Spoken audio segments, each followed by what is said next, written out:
ईरानी supreme leader ayatollah खामनाई को मारने के बाद अब अमेरिका और इसराइल का इत्तेहाद एक और सुप्रीम लीडर की जान के पीछे है। और अगर इस सुप्रीम लीडर पर हमला किया गया या इस सुप्रीम लीडर को कत्ल किया गया तो फिर दुनिया में एटमी जंग का आगाज हो जाएगा, क्योंकि नई कानून साजी कर दी गई है और ये कानून साजी शुमाली कोरिया से सामने आई है, वो भी ऐसे वक्त में जब अमेरिकी सदर मुमकिना तौर पर 14 और 15 मई को चीन का दौरा करने जा रहे हैं। चीन के इस दौरे के दौरान बहुत से आलमी उमूर के माहिरीन और इंटरनेशनल मीडिया ये लिखता रहा है कि दरअसल अमेरिकी सदर के चीन के दौरे के दो बुनियादी मकासद हैं। पहला मकसद चीन के जरिए ईरान पर वो प्रेशर डालना है जिससे ईरान अमेरिकी शराइत पर अमन मुआहिदा कर ले, और दूसरा मकसद शुमाली कोरिया के supreme leader Kim Jong Un से अमेरिकी सदर डोनाल्ड ट्रंप की मुलाकात को यकीनी बनाना है, और ये चीन के अलावा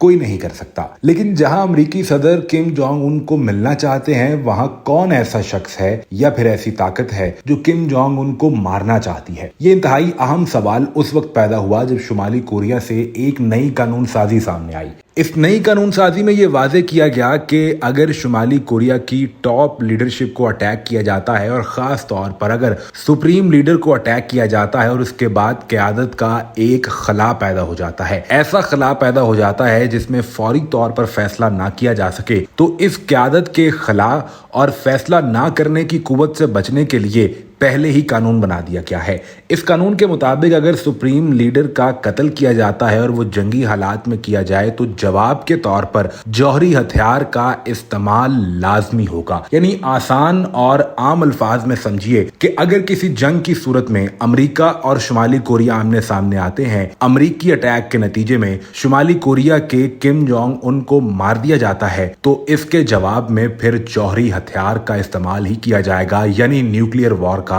आगाज हो जाएगा। अब सवाल ये पैदा होगा कि आखिर इस कानून साजी की जरूरत क्यों पेश आई? ईरान और अमेरिका की हालिया जंग के बाद ये महसूस किया जा रहा था कि अगर सुप्रीम लीडर को अटैक कर दिया जाए तो फौरी तौर पर फैसला कौन करेगा? इस हवाले से पहले तो अली लारेजानी मौजूद थे, लेकिन फिर जब अली लारेजानी को भी अटैक करके मार दिया गया तो इसके बाद मुज्तबा खामनाई और ईरान के सीनियर उलमा और पासदारान इनकलाब के जर्नैलों पर मुश्तमिल एक काउंसिल बना दी गई, क्योंकि मुज्तबा खामनाई खुद भी हमले में जख्मी हुए थे और उन्हें अभी एक तवील इलाज की भी जरूरत बताई जाती है। लेकिन शुमाली कोरिया ने पहले से सारी तैयारी कर ली है। वो ऐसी किसी सूरत हाल, इंतजार, फैसला कौन करेगा, इन तमाम सवालों से बचने के लिए पहले ही तैयार बैठे हैं, और अमेरिकी सदर के चीन के दौरे से पहले ही मैसेज वाज़े तौर पर दे दिया गया है कि अगर शुमाली कोरिया के सदर से मुलाकात भी करनी है तो ये जहन में रख के कि जंग की सूरत में वहां से जौहरी जवाब आ सकता है, यानी न्यूक्लियर अटैक की सूरत में जवाब आ सकता है।